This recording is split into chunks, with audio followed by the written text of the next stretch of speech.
Radiyoyacu ry'Amerika aha turi ni hanze y'icyumba mberabyombi cyitwa Capital One.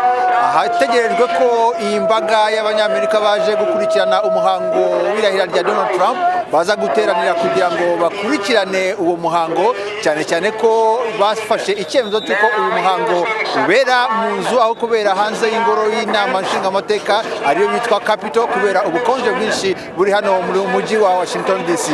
Aha rero abo bantu mubona inyuma yanjye bari ku murongo aho barimo kugerageza kujya gukurikirana uwo muhango muri iyo nzu ya Capital One Arena.